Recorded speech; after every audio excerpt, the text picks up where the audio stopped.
Good afternoon. It's Monday, the 15th of October 2018, just after 1 o'clock. Welcome to the programme. Welcome to UK Column News. Welcome to the programme, Patrick Henningsen, joining me in the studio today. And shortly we will also be speaking to Dr. Graham Downing.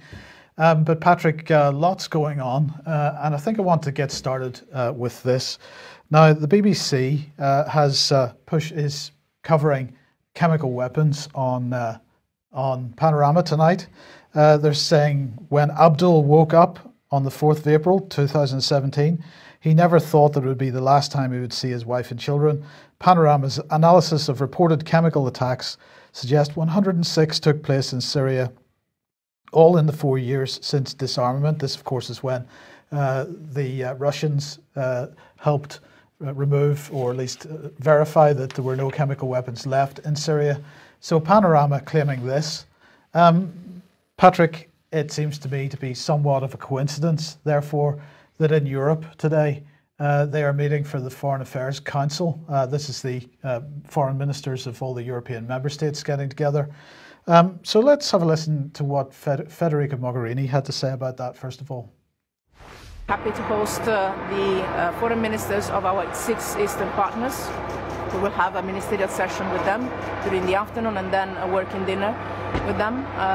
The Eastern Partnership is a key component of our foreign policy, and this ministry. Okay, so the Eastern Partnership is a key component of EU foreign policy, Patrick, but she didn't really say what it was about, so maybe Jeremy Hunt can give us a clue. We also firmly believe that we can find a deal on that basis that works for the European Union and our partners and friends in Europe. And today is a very good example of why that partnership is so important, because we have agreed a sanctions regime for people who use chemical weapons. Remember, this is the first year in British history that we've had chemical weapons used on British soil, and our friends in Europe and indeed outside Europe have stood behind Britain to say this cannot be allowed to happen. And I think that's a good example of why that partnership is so important to all of us. So that was following on from a meeting that Jeremy Hunt had. So let's just have a look at some of the pictures of these idiots meeting in Europe. But anyway, a sanctions regime on chemical weapons is being tabled by the UK and France in the wake of Syria and Salisbury attacks, they say. And it's going to be adopted formally this afternoon at the Foreign Affairs Council. And this follows lobbying efforts from the UK and close partners. So Jeremy Hunt will be thanking, well, in fact, he did this on yesterday, I believe, 8 foreign ministers at Chevening House for their support over this. That's ministers from Poland, Czech Republic, Hungary, Slovakia, Slovenia, Bulgaria, Croatia, and Romania. So they joined Jeremy Hunt for this little get-together to say what a great thing it would be to attribute blame for various things. Well, he, as I say, is taking that to the Foreign Affairs Council to deal with that. Jeremy Hunt said for years there's been an international taboo on the use of chemical weapons, but that is at risk now after Syria and Salisbury. We now need to redraw the red line that says that for anyone using these horrific weapons, the price will always be too high. So my question, Patrick, is what a coincidence it is that the BBC has decided to push out Panorama today on this issue, when this is being discussed in the Foreign Affairs Council. And I seem to remember the last time there was a similar coincidence over Panorama was saving Syria's children. And there was going to be a vote in the House of Commons over whether we bomb Syria. So Panorama seems to be surrounded by coincidences in this area. And I think it's important to note that both of those instances that you've pointed out, Mike, the timing of the Panorama programs and the major international decision or meeting with regards to chemical weapons, those are both coincidences, Mike. I just want to make that very clear. There's nothing untoward going on there. There's no coordination. There's no streamlining of messaging going on, Mike. It is purely a coincidence. I don't know where you're getting these crazy ideas, Mike. It sounds like a conspiracy theory. Well, let's have a look, because perhaps I get a clue from this. This is Strategic Culture International. Strategic Culture website. And the headline here is Britain on the leash with the United States, but at which end? And this is, James George Jatras. He's a former Republican Senate leadership person, whatever the word would be for that. Diplomat. A diplomat, okay. So he's published this analysis a couple of days ago. He's saying that a massive coordinated hybrid campaign of psyops and political warfare conducted not by Russia, but against Russia, concocted by the UK and its deep state collaborators in the United States, must stop. And he said, but for far too long, largely for reasons of historical inertia and elite corruption, we've allowed the British government to exercise undue influence on US global policies in a manner not conducive to our own national interests. And it goes on, and I strongly recommend that everybody goes and has a look at that article. It's extremely interesting. But the question is, because many people view this relationship between Britain and the United States as being the opposite, that it's Britain doing the bidding of the great US empire, but in fact he's suggesting that's not quite how it is. And perhaps this gives us a clue here, Patrick, because you found this article in the Mirror. We apparently missed it. Vladimir Putin ordered Novichok assassin to murder British spy behind Trump sex dossier. And what seems to be the case here is that, first of all, we've got a nice big picture of Christopher Steele once again, the new celebrity spook that has just been given a Vanity Fair Influential Person Award. But this seems to be the first mainstream acknowledgement that Sergei Skripal was involved with the dossier that Christopher Steele wrote, which is attempting to bring down Trump. Yeah, so this is a good example. Look at this media story. Go back to this Mirror story. This is a good example of, these stories most of the time are planted in the mainstream media, the tabloids being the most obvious, but they also plant stories into the BBC. So a Russian defector, well, you can't imagine who would be handling a Russian defector, Mike. I'm sure it's they're just working independently and moving around, talking to editors. I'm sure they don't have any handlers in the intelligence services. Tells the Mirror that, Sergei Skripal was targeted by Putin for working on the Steele dossier.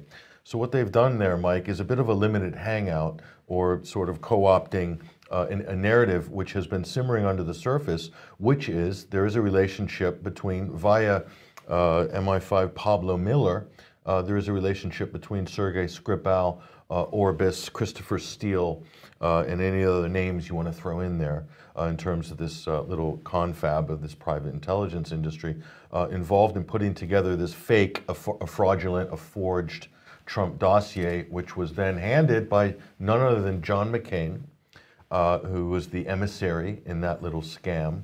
One of the great things that he did in the last couple of years. And then that was presented to the press via BuzzFeed and CNN, and ran with it, and others. It was a forged document, a fake, a fantasy document. But there it is, Sergei Skripal and Christopher Steele. How does the Mirror spin that? Putin ordered the hit, the Novichok hit. So there's a bit of, a part of it is true. The important part they're inferring is true, Mike. The rest of it is propaganda spin. And this is what the mainstream media does so well. Now, I'm particularly upset to put this next one up here, Patrick, because this is now the second time in about the last 2 weeks that we've said something positive about Owen Jones. But here is a tweet that he's pushed out, which seems to echo what you've just said, because you said that there were influencers within the mainstream media that may have been handled by intelligence services in this country. And Owen Jones seems to be saying exactly that in this tweet. A 2000 article reveals Cochrane was fed material by MI6 for years, which he then turned into Telegraph news articles.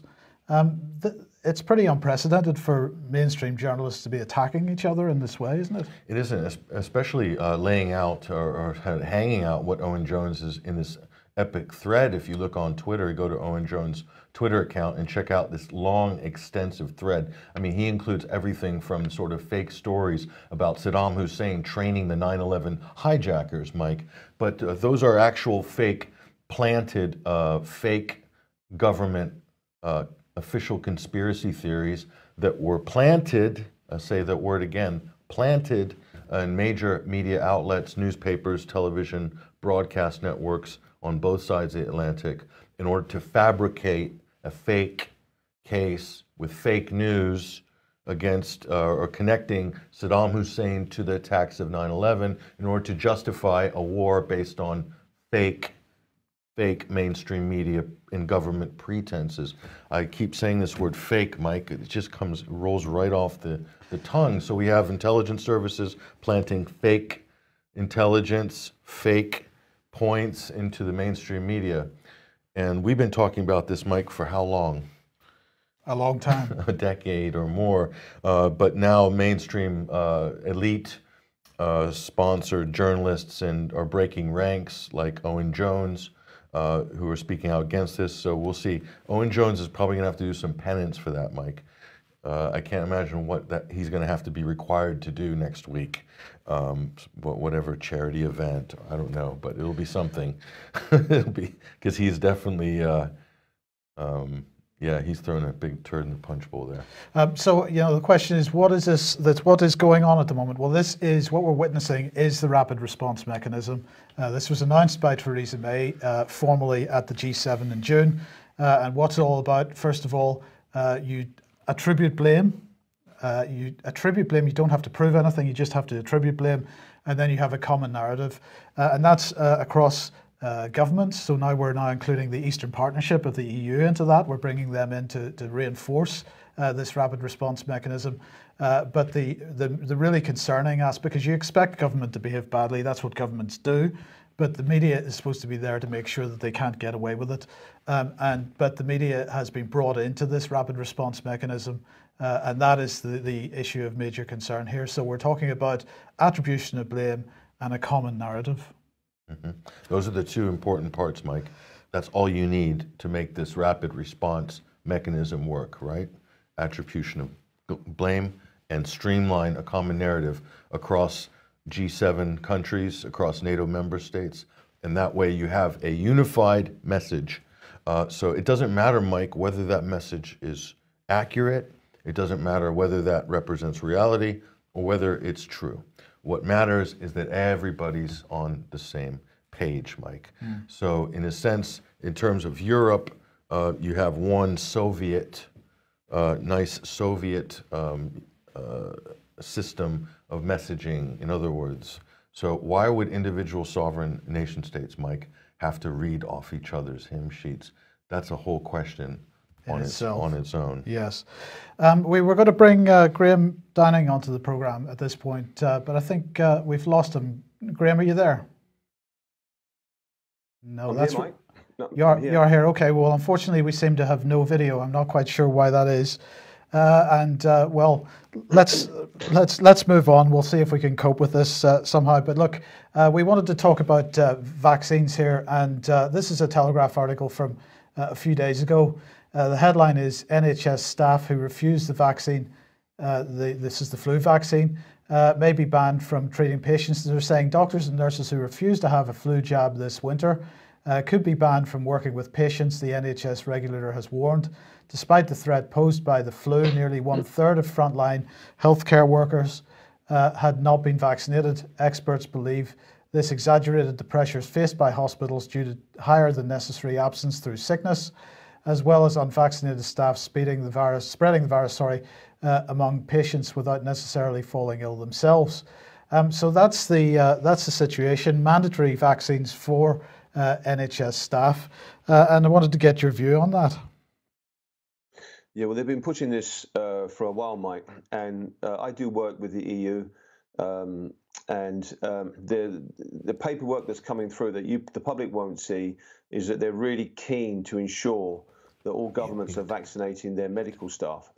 And, you know, most physicians and nurses aren't silly. That's why most of them don't opt to get the flu vaccine.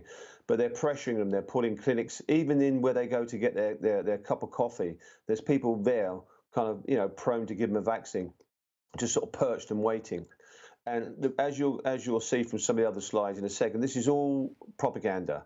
You know, this nonsense about if you're not vaccinated, then you're a danger to the patient. They've been doing this, been banging on about this rubbish for year after year after year. And when you look at the data do not support their point of view. Okay, well, let's move on to the next one here, because the Telegraph saying Public Health England withholding vaccines results makes it impossible to establish if drugs could be harmful, and it's I've got the wrong text on that, Graham, but But really, what the point here that we need to make is that if we look at the effect or the number of flu cases since the flu vaccine was introduced, the figures don't seem to stack up. And the headline here, Public Health England withholding vaccine results, makes it impossible to establish if drugs could be harmful. But you wanted to highlight this. Well, we've taken some of the statistics from Public Health England, put them into a graph here, showing the number of outbreaks of flu within the schools, for example. And the point you're making is that since 2013, the number of outbreaks have gone through the roof. Yeah, their data do not support their argument. What we have now, look, we have massive bias in science, and some would say corruption. Presently, we don't have any level from government all the way down that isn't captured by the drug industry. And I try to be diplomatic, but it's becoming harder and harder and harder. And you've got Public Health England. These are the people charged with protecting the health of us and our children, and they're breaking the law. You've got government organisations with people sitting on the committees that are connected to the drugs they're trying to bring in. You've got drug companies fraudulently gerrymandering research. And hopefully there's a slide on there will show you how dangerous that is with a case in Ireland at the moment. Right, well, we'll come on to that, but I wanted to reinforce this graph because that's outbreaks of flu with respect to schools. But if we look at the data as a whole, this is from Public Health England. Again, this is respiratory infections increase after vaccinations, how you've labelled this. But the number of outbreaks of flu, and if we look at the total number of outbreaks of flu since 2013, we had 112 in 2013. And the number is just rising ever since. So 687 in 2014, 656 in 2015, 1,114 in 2016, and 2,095 in 2017. And in fact, if you look at the four main categories that they highlight in their document, they separate it out into care homes, where you're seeing hospitals, schools, and other. And in every case, since the introduction of the flu vaccine, the number of cases of flu has increased, and this can't be coincidental. I think what you're going to notice, Mike, and what everyone's going to notice is that when they start vaccinating, which is really late September, October, all the way through to January, February next year, everyone starts getting ill. And you just can't get rid of these blooming colds. They come and they go, and people with asthma have problems and all the rest of it. And I have maintained that, and others have maintained, that as soon as you start vaccinating, you alter the immune system and you affect the kind of the immune system, the kind of community immune system. You start to allow these vaccines to rise. You start to these strains to increase, the ones that normally are benign. You start to weaken immune systems, and you start to see this increase in respiratory outbreaks, which is absolutely reflected in their very own data. Okay, so we've got vaccines for preventing influenza in healthy adults. Sorry, this is a scientific paper which is saying the flu vaccine had no effect on hospital admissions or complication rates. It's in the literature. Sure, and you can, and if you produce enough papers and people are making enough money, you can produce any result you want. And the problem we've got now is 90% of the stuff in the literature is biased. You have to try and get independent. Up until this year, this organisation was deemed to be very independent. And the biggest, you've got to get your flu vaccine, because otherwise you're going to go into hospital and you're going to cost the NHS loads of money. But the evidence demonstrates clearly that it doesn't necessarily prevent people from from hospital admissions or complication rates from that. So the reality is once again, it doesn't appear to work. And so that paper that we've just shown there is from the Cochrane Systematic Review. Now, you mentioned this Irish situation, and here we've got the British Medical Journal, the Irish government being sued. It says in documents obtained through the pre-trial discovery process, prosecutors suing the Irish Minister of Health, Health Services Executive, Health Products Regulatory Authority and GSK have found a string of GSK post-marketing safety reports that show a striking difference in the number and frequency of adverse events reported for 3 GSK pandemic vaccines approved and used across the world. And we have some figures on the right-hand side there. First of all, you wanted to highlight the figures for the vaccine itself, for the first vaccine, which one is that? Pandemrix? Yeah, well, this is actually an ongoing court case. So this is pre-trial. It's about to go to trial proper, I think. In that the Irish government, different departments in the Irish government to do with health are being sued by various persons. And this is a swine flu vaccine called Pandemrix. And this, if you look at the top there, it says this is an internal GlaxoSmithKline report. This is their own data that they didn't release. I think the Irish Medical Agency and I think the European Medicine Agency or medicines agencies both had access to this data. It shows clearly the vaccine they chose to give to people had thousands of adverse events, over 1,100 serious adverse events when they were testing it, and 47 deaths were associated with it.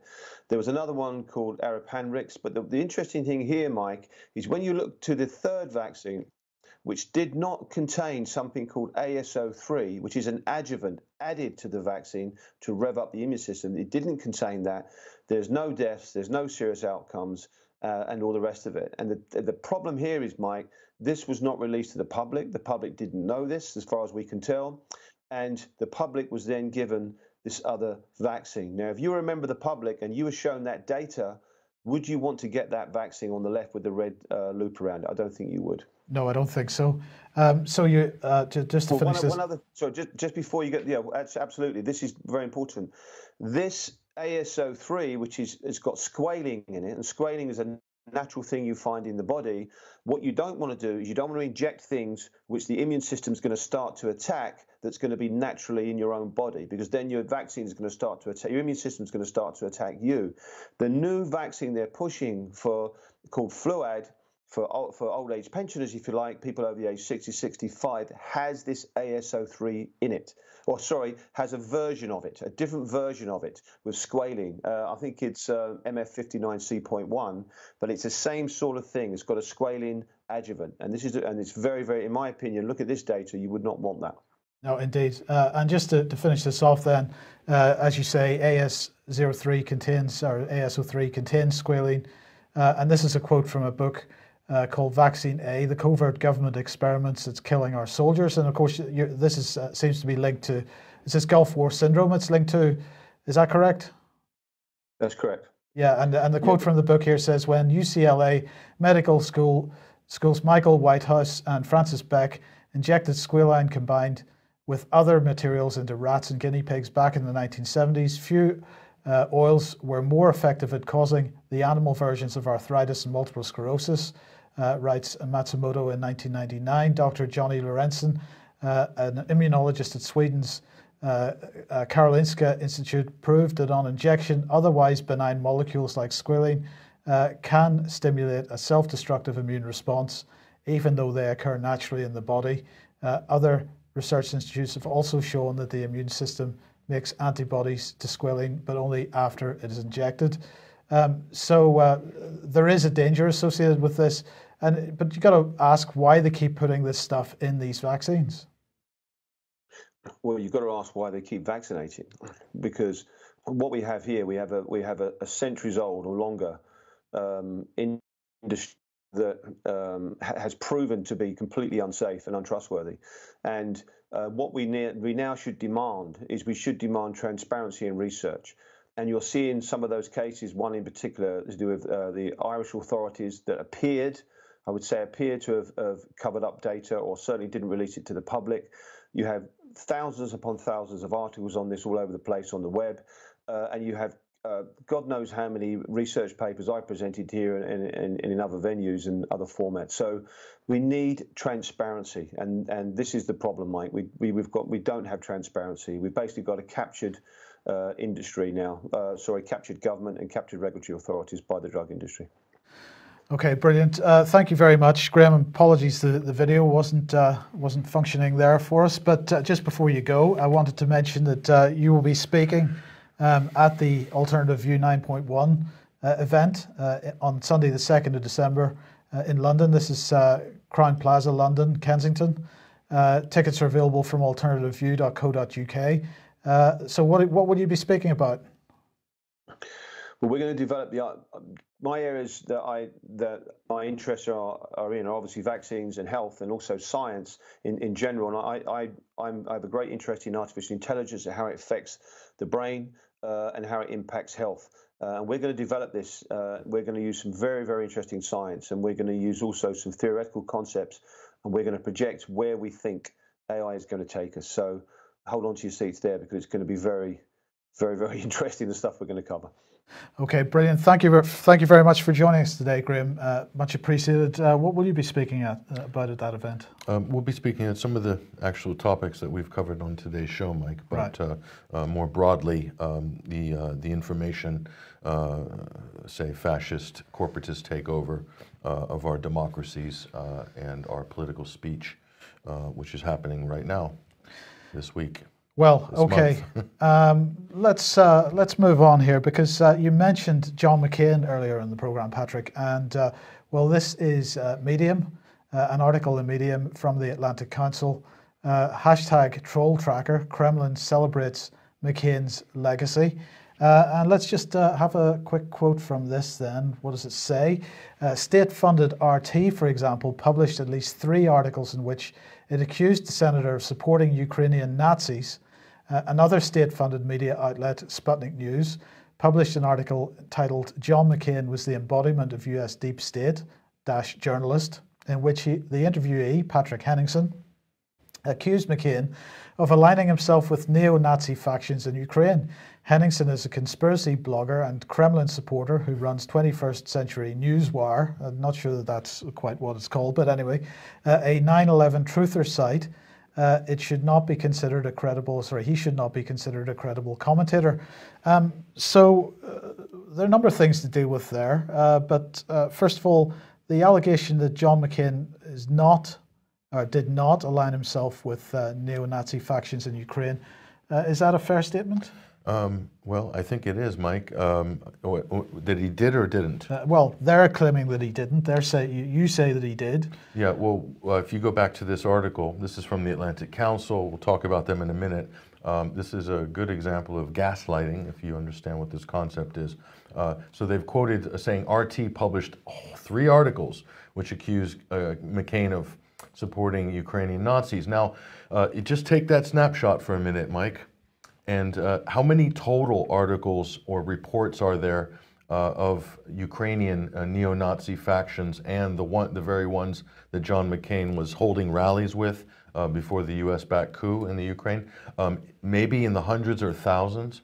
If you want to talk about the entirety of the global information sphere, they've cherry-picked the Russian network, RTs, in order to sort of discredit any conversation or anything about John McCain aligning himself with fascists or neo-Nazi linked organizations in the Ukraine, which is a fact. In fact, they even show the pictures in the article, Mike. So that's another type of gaslighting propaganda. They show the evidence of the very thing that they're trying to eschew and then discredit somebody like me. Not only that, Mike, this is the Atlantic Council, the NATO-funded think tank, and their propaganda arm, I call it the disinformation lab, they call it the digital forensics lab. They can't even get the title of our website right. It's 21st Century Wire.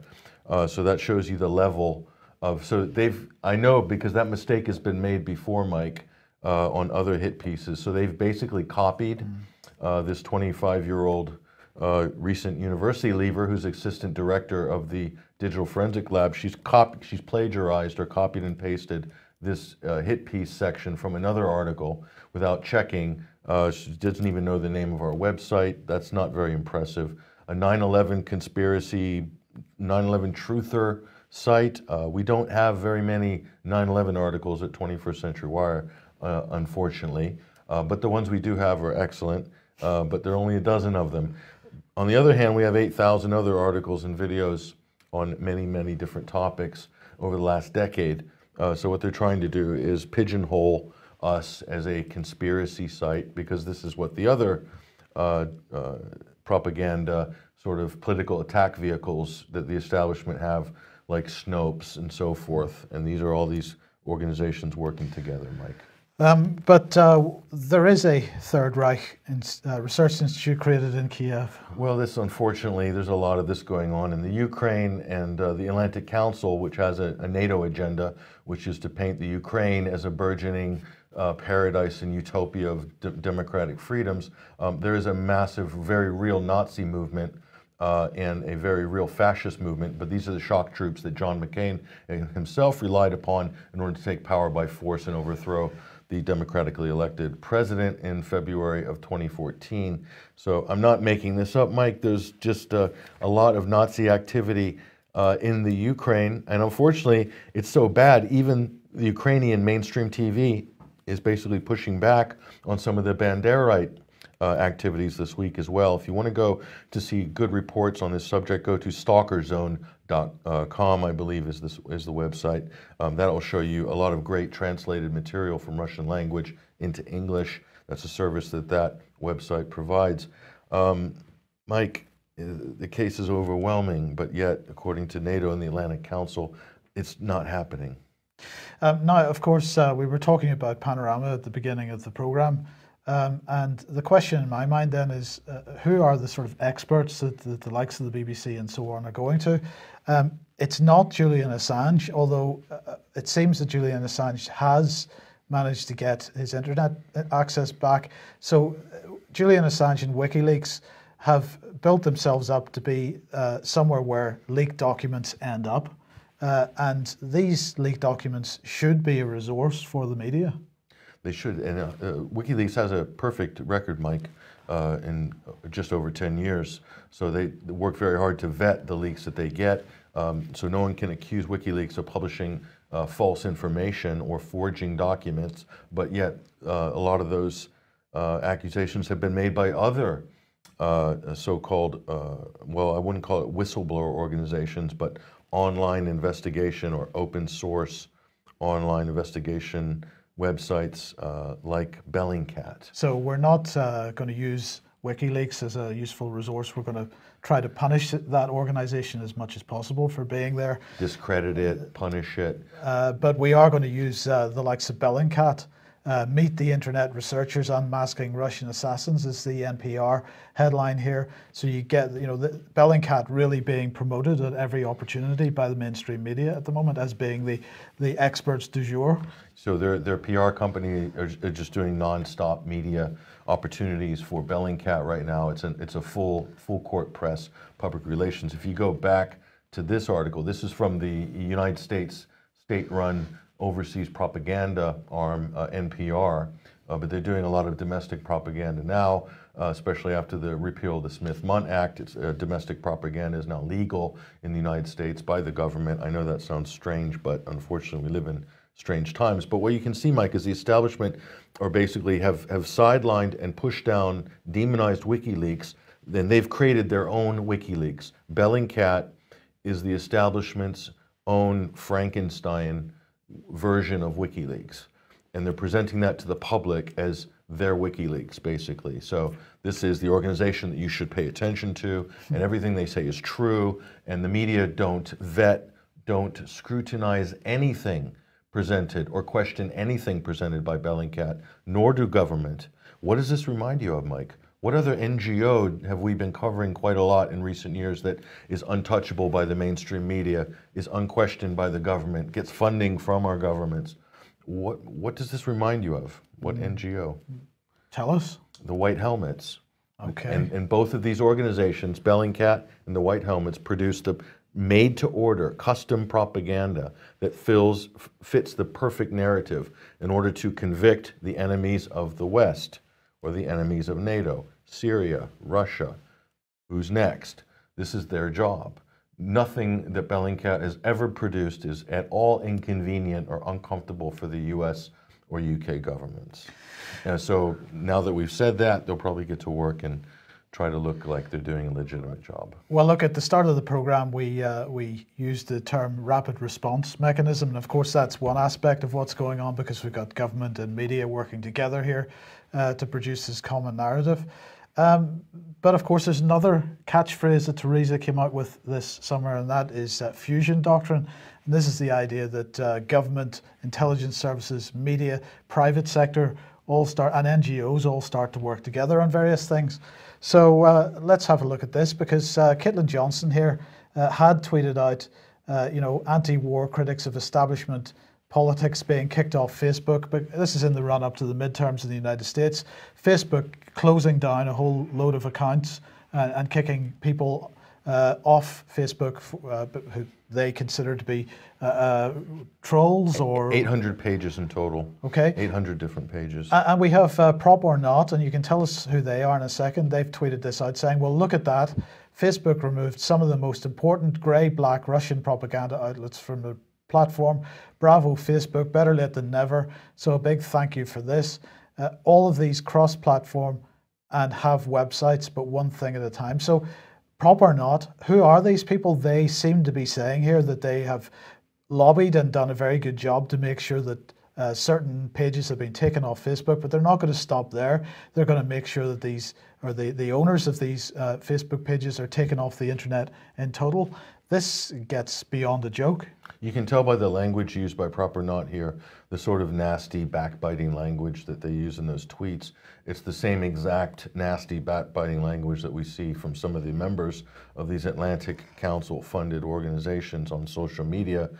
We could put up a bunch of examples of their antics online, Mike.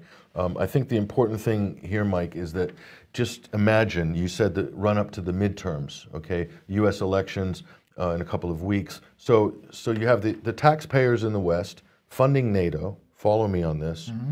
Then NATO is funding the Atlantic Council and the disinformation labs. Let's call that a quango, right? We'll call that a quango. It's receiving some money from the public, okay? And then they're advising, Atlantic Council, this military industrial think tank, is advising Facebook and Twitter on whose pages to delete during an election cycle, which articles and speech needs to be erased from the internet, okay? That's a military, quasi-military organization giving instructions to private companies on what is allowable content online. Mm. That's kind of disturbing. That's beyond election meddling. That's beyond influence. That is manipulation of the democratic process. Russia didn't do that in 2016, okay? That is being done in the West.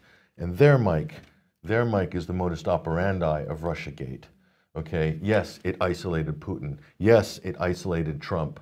Yes, it increased tensions. Yes, it started another arms race with NATO. But the real reason for Russiagate and the whole fake conspiracy theory that Russia put Trump in the White House is exactly what we're seeing right now, to provide a fake justification for the state and its little quango organizations to clamp down and censor the internet along with Silicon Valley corporations that are complicit. A fake justification for a totalitarian censorship clampdown. That's what Russiagate was all about. And we're seeing it right now in front of your eyes, Mike, and I'm telling you, if people are not outraged by what's happening this last week, right in front of everybody's faces, if you're not outraged about this, good luck to you. Mm. Good luck with your democracy. Just in 2 seconds, who is Prop or Not? Prop or Not is a shadowy organization. We probably run by the Atlantic Council. I don't know for sure, but it seems to be of that ilk.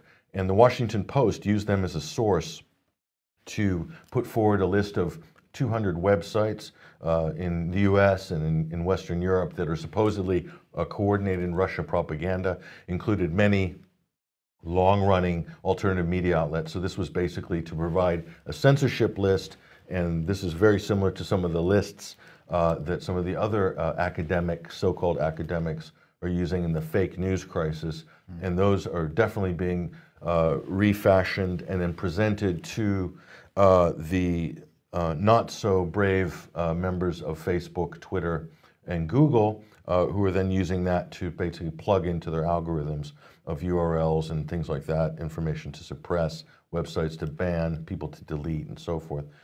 So this is quite a nefarious operation, Mike. And Prop or Not, Well, it's they don't want to be identified. So the establishment is using a fake source to provide to smear alternative sources of information. Very, very professional. Good stuff. Now let's move on to Mark Curtis, who has tweeted this out. It's a quote. It's the BBC's duty to our audience to scrutinise uncomfortable subjects, and he's saying that is BBC excuse for giving airtime to Tommy Robinson, a duty which extends to its coverage of UK foreign policy and which it fails to uphold approximately 100% of the time. It is the BBC's duty to our audience to scrutinise uncomfortable subjects. It's interesting this because we'll talk about Tommy Robinson in a second, but this policy doesn't seem to extend to other areas. So, for example, the BBC has just produced an editorial policy on how they're going to report on climate change, and the issue of balance comes up, and they ask the question: do we need to have a Freudian slip potentially there, to have a climate change denier on when the consensus in the scientific community is that climate change is proven? Do we need to have a climate change denier on? And they've said no, we don't need to. We don't need to scrutinise these people's views. We just present the scientific evidence as the consensus reality that we all should be accepting unquestioningly. Is established. So that applies to climate change, but in the case of politics and the political arena, apparently that doesn't apply. So there's a bit of a double standard going on here. Sure, and as Curtis rightly points out here, that doesn't apply to any foreign policy coverage. So we want to get into the details of why.